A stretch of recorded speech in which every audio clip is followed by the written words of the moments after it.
It is all hands on deck today at Club 27. We got the inside of the trailer stripped, some deep cleaning going on.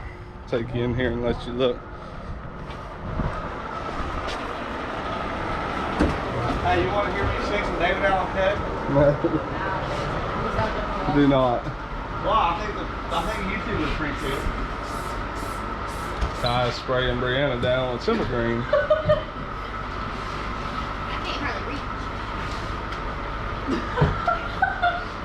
Jessica can't reach and Ty's about to knock his head off. He said you're the perfect height. You're right in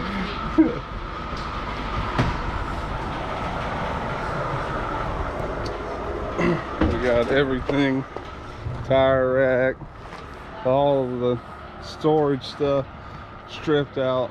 Got the trailer out in the sun, letting that coating cure up real good. Joey's out there pressure washing the floor that goes in the trailer.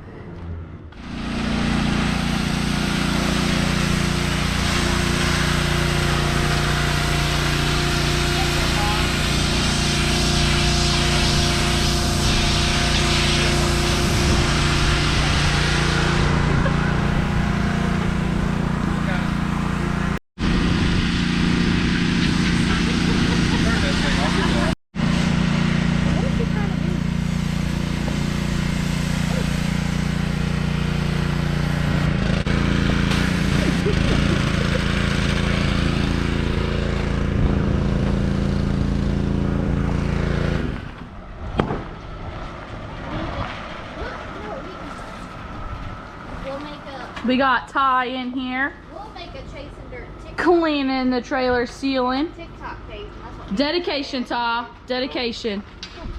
We got Jeremy, we'll start Jessica. Jessica and Brianna chasing dirt TikTok. And we can do all our dances and stuff at the track and get some live videos. I think I'm agreeing to that. We got Chase over here, not doing anything. Is there a way we could both do it? I don't know. Like from the same time? He's getting some He's putting oil filters out the car. We got Chase and Jeremy riveting the trailer floor back together. And when I drill the whole thing out, We've already pressure washed it. it doesn't, Got the walls all when I nice drill and this clean. 316 out there, so It's see about if a this lot of will little work. stuff too. It's not just about stuff at the racetrack. These are. Oh, yeah, yeah. Right, there's this one.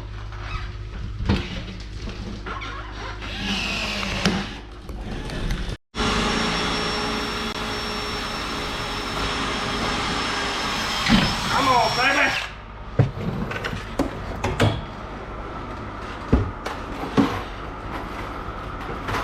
This is the joys of racing. I don't know if I call it joy. 2 weeks before racing season, we finally decided to start doing something in the trailer. Maintenance. Yeah. Again, it's not joy. Don't let a lot of y'all, this is not joyful. But it's got to be done. That it does. That it does. That's Tyrone. He just bought a caddy. That's Caddy Tyrone. That boat right there. Yeah. Big caddy Tyrone. When you don't want to do any work, so you take the video camera and you just video.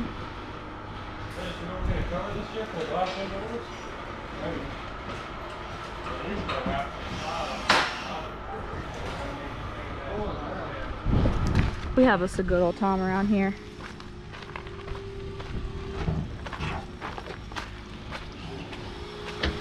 Oh, we got Joey now. Joey's come down to supervise. We got Ty actually doing some work now. No, I can't get no interviews or nothing. But she done sprayed me with the water hose now.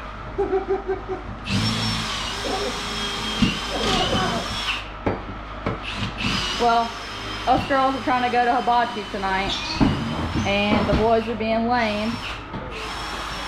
Don't want to go. Yeah. Chase said he has too much to do. But, I mean, me and Jess said we put the transmission back in the car. How hard could it be?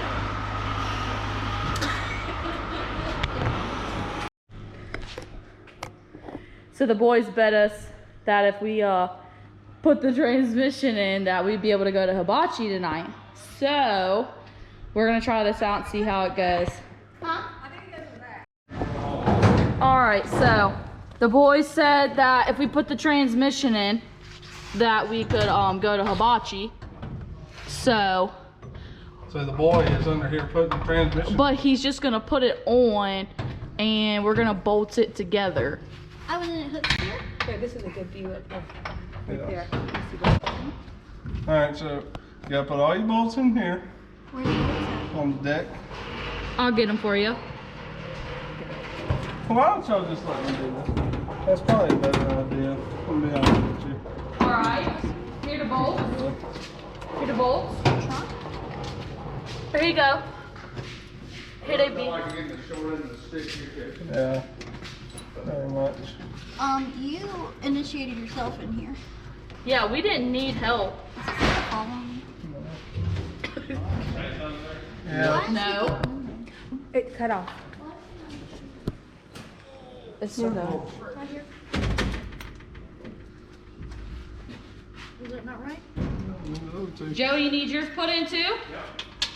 Oh, we got it now. That's the double dose of hibachi. I'm not paying no more.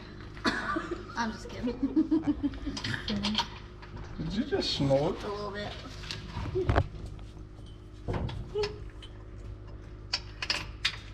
All right, I need 9/16 ratchet wrench. 9/16, please. Where's the 9/16? The ratchet wrench is probably over there on that back bench. Over there.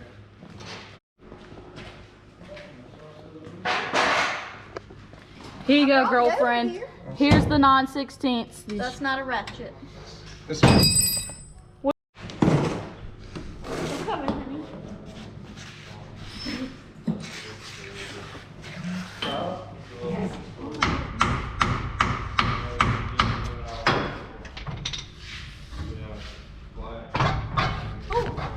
Jessica be in there when Chase needs something.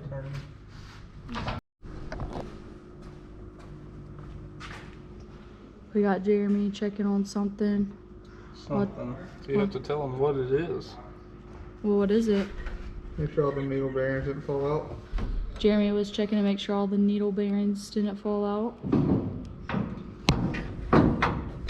We got Chase in here putting the drive shaft. Attempting. He's having a very hard time now. It won't go in the yoke. It won't do what? Go up in that yoke.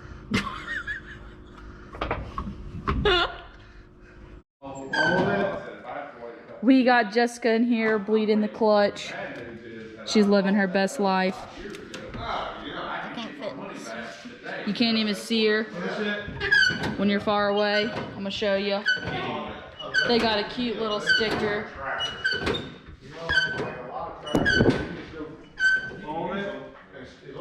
You can barely see her little head. They don't appreciate like a vehicle does. Does it have any kind of pedal? Huh? Pedal. Any kind of pedal. She said not really. Hold it. Hold it. Maybe a little bit.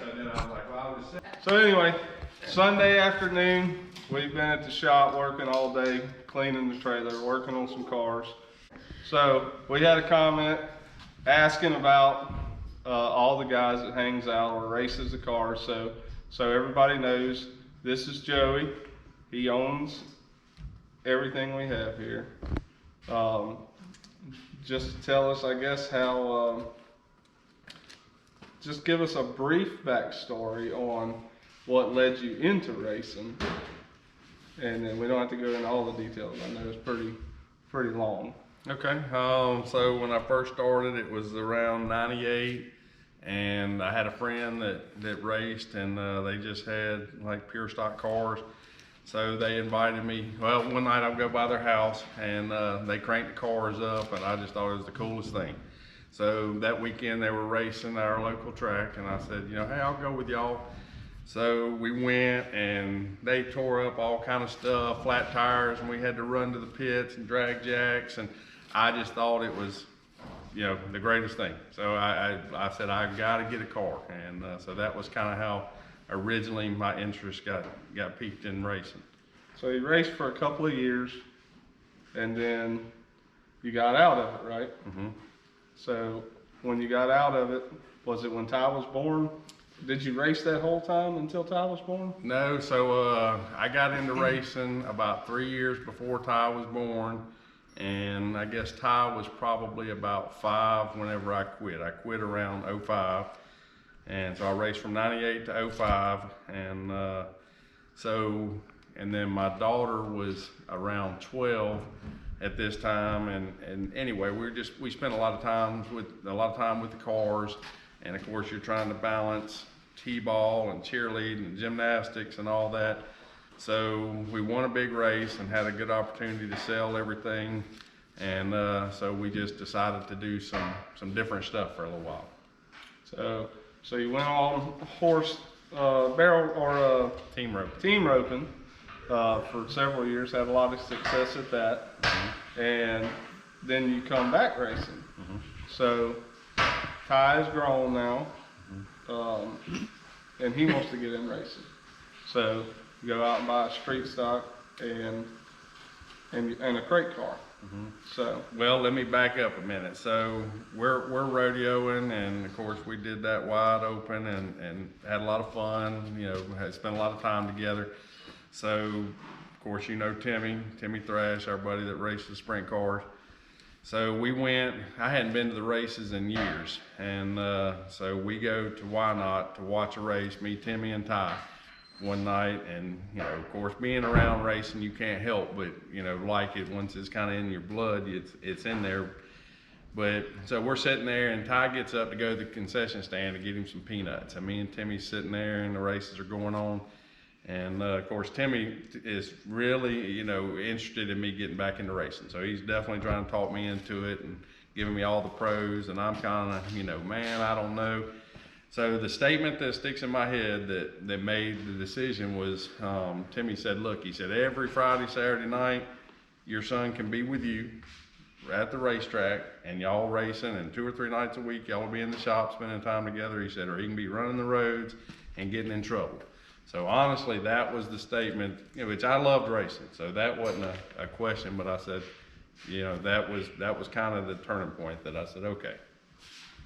I'll agree with that. It kept me out of a lot of trouble when I was growing up.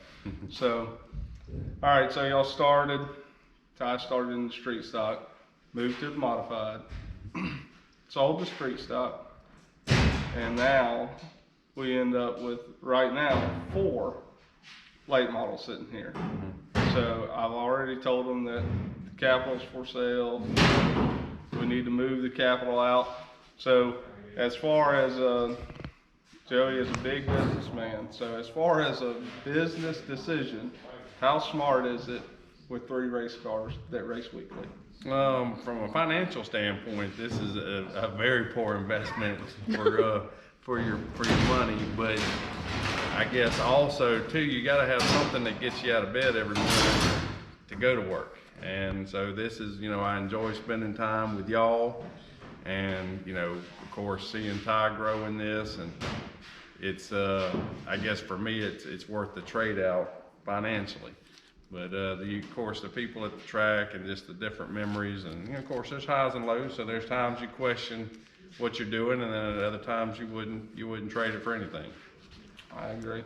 So what is kind of your overlook or expectations or hopes, I guess, for the 2022 season? As far as what, wins or? I mean, the wins come. We know how the wins come. I mean, you could win one week and run dead last the next week. That's just kind of how racing goes. But as far as a general overview, hopes, I mean, obviously, we hope that one of the 3 cars win every week, but knowing that's probably not going to happen. So I guess what I'm trying to ask is just, what are your thoughts on how we perform this year? I mean, we put in the work. I feel like we put in the work in the shop this winter. I feel like we're more prepared than we've ever been. So we start racing in 2 weeks. Why not Motorsports Park? What's your expectations, especially the new car? So what's your expectations as a driver, or what would you be happy with other than a win going into Why Not? I don't, you know, I guess really as far as from a team standpoint, I'd like to know that we have 3 competitive cars, and I'd like to be a team that whether it be the track promoter or the fans are interested in seeing us coming. In other words, we bring value to the sport versus, oh no, them guys are here again. So that's the first thing, is I want to race with integrity. But however, I think that, you know, like you said, we've done the work, we've spent the money. So I'd like us to be competitive, and you have, you know, things fall your way sometimes and sometimes they don't. And then me personally, I just, you know, I want to enjoy seeing y'all grow.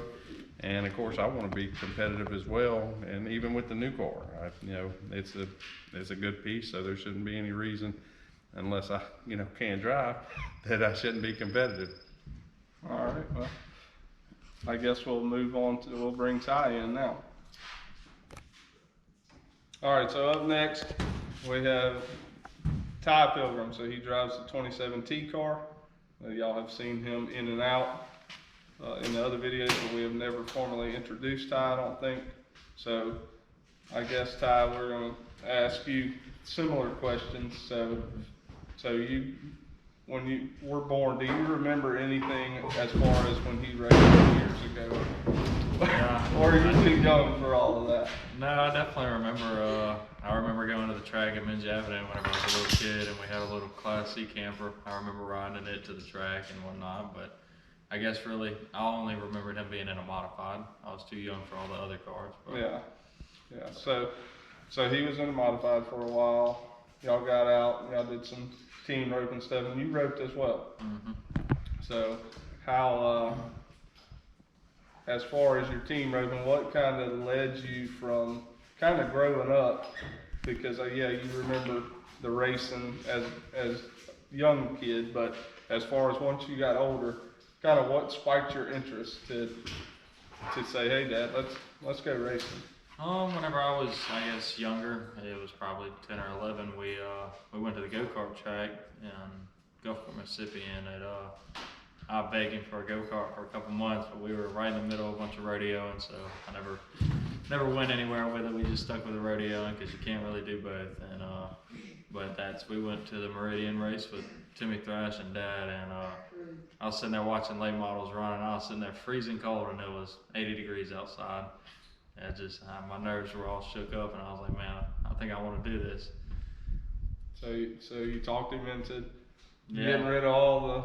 You know, between me and Timmy Thrash, we ended up with 2 race cars.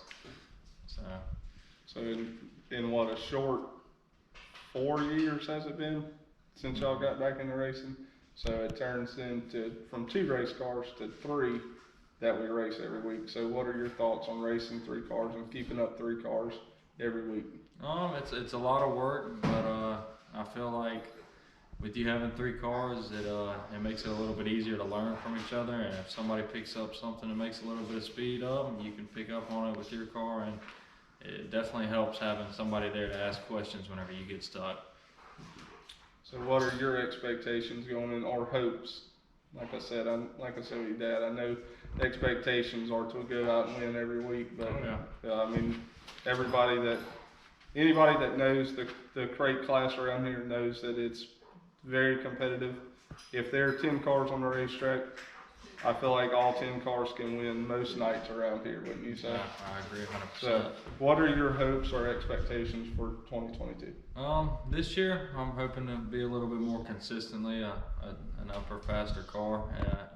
Every few races I have an off night, and which I guess going from a modified to a crate car is two different worlds, and it takes a little bit of time to get used to. But hoping to be a little bit more consistent this year and pick up a whole lot of speed and hopefully get a win, I guess. So you only have probably, let's say, what, 6 or 8 races in the crate car last year with going to school. So Ty took off, what, 4 months last year? Right at the beginning of the racing season, he was in college, so he took those 4 months off. So he didn't really get started till probably June, right? Mm-hmm. So going into Why Not, what are your hopes for that race? It's a new car.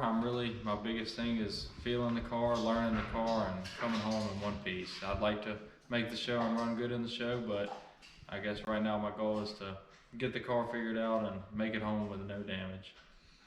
Action. Action.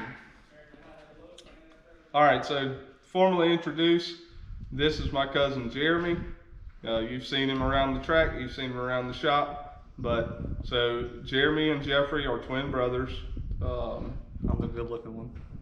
He says he's the good looking one. What are you, the younger one? Younger one, right? yeah. About 18 minutes. 18 minutes, all right. So anyway, so Jeffrey races with us as well in the crate class.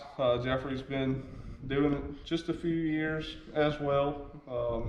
So Jeremy and Jeffrey both started go-kart racing when they were younger. And then we kind of got out of go-kart racing and stayed out of go-kart racing for a while. And then both of them started driving crate cars. And now just Jeffrey drives. Jeremy is the crew chief for everything. So what led you in your mind to kind of step away from the driving part of racing to just start wrenching on these things? I mean, we see it all the time with brothers, as far as, I mean, let's just say Dale and Shane McDowell, obviously one of the best duos in the country as far as late model racing, and Dale drives and Shane is his crew chief. So what led you to say, all right, I'm just not going to drive, other than the financial aspect of trying to run 2 cars out of your pocket? So what's your thoughts on? I sucked. Not as much that as it's just the money it took to run 2 cars, and I mean Jeffrey is better with the equipment, and just financially it made more sense. Okay, so as most everyone probably doesn't know that watches this, or maybe the people that watch it do know, I don't know, but so between you, your dad, and Jeffrey, y'all kind of own the car together. Yeah. So kind of split the bills on it, and I mean it's still obviously a pretty good financial burden on everybody to run one of these deals. So what are your, so last year y'all got a newer car, and at the end I'd say he was having some decent success with the car. Yeah. This year or over the off season, I know y'all have done some updates and kind of went over everything good. So what are your expectations going into 2022? Just be more consistent. Compete with the level of competition around here more often than not. I mean, we've had a couple good runs last year, but we also had some not so good runs. So. Just be more consistent with it and compete with you guys. So last year it seemed like for a couple of weeks there, right here at Outlaw, Joey and Jeffrey kind of had magnets for each other's car. I think Jeffrey spun out from Joey one time, and the next week the roles were reversed. So obviously we definitely don't want to tear up anything, but we definitely don't want to tear up anything on any of the cars that we're affiliated with. So what are your expectations as going into Why Not for the Battle of the States race? What would you be happy with coming out of there? I'd be happy we made the race, honestly, and came out with one piece, you know, don't tear anything up. I mean, just have a good run. Making the race would be the biggest thing. We've had a hard time at going to Why Not for like the Fall Classic and other races and just being competitive. Why not? Why Not is kind of a hard track to figure out, and as soon as you think you have that track figured out, it just kind of shows you who's boss. Wouldn't you? I mean, would you agree with that? Yeah. And then the level of competition at Why Not is second to none. Yeah, I mean, I feel like if you could go to Why Not and win or run in the top 3, you could go anywhere in this part of the country and run competitive. Right. So Why Not is one of those tracks as far as when it's got some moisture in it. It's fast, and when it's slick, it's slick. Yes. So I guess making the right adjustments is key. And so as far as that, we just hope to have all of our cars or anybody that we're affiliated with run good at Why Not, and hopefully the price of everything kind of goes down this year, or it may affect all of our racing. So I mean, true. tires are expensive, fuel's going up daily. That wonderful president we have. Sheet metal is sheet metal's out the roof. Yeah, let's go Brandon. But anyway, so thanks for watching. Don't forget to like, subscribe, and comment, and we'll see y'all next time. We love you.